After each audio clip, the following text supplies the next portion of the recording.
sớm phải về đi bờ langa tỷ lệ thăng lại xin ai cúp lung ngõ mai muốn tung cả ra nai se borok đi ô bay ở đâu phải bay đi bờ langa tỷ lệ thăng lại xin ô cái sinh sớm phải về đi bờ langa tỷ lệ thăng lại xin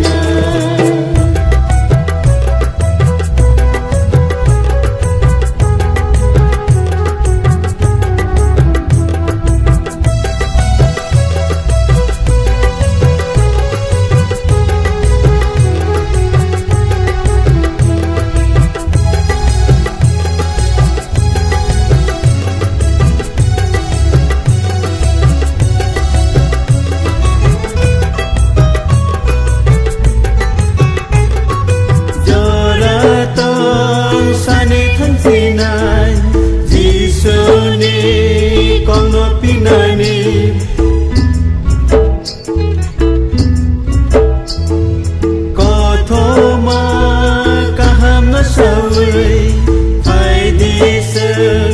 bớt càng ngó hiểm này ai cúp lung ngõ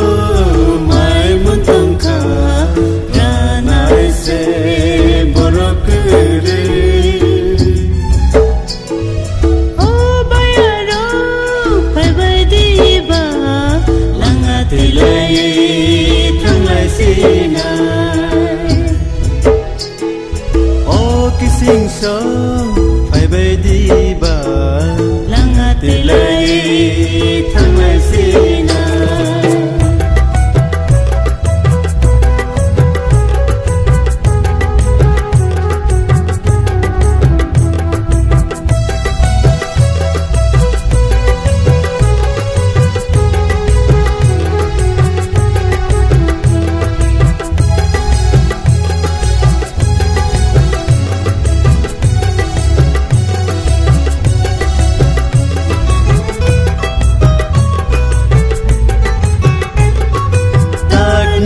sa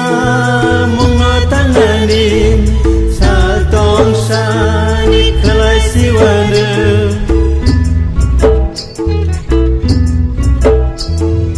jorano nasinya wiseng thoja sa mong klay lay sinay ayung kuplung ngõ mai muốn tung cả ra nai se borok đi ô bay ở đâu phải bay đi bờ langa tỷ lệ thăng lại xin ô cái sinh sớm phải về đi bờ langa tỷ lệ thăng lại xin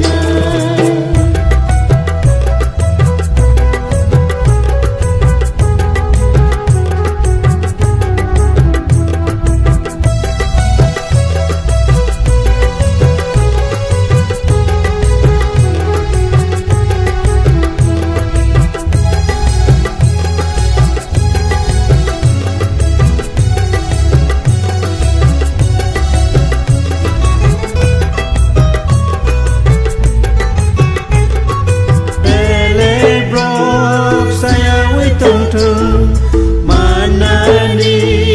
musa bakere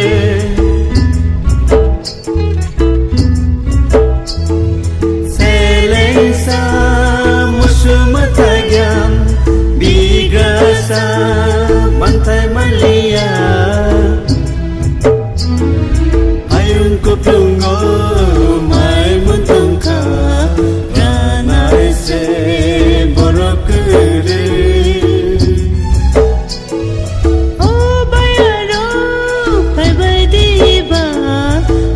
tỷ lệ thăng lại xin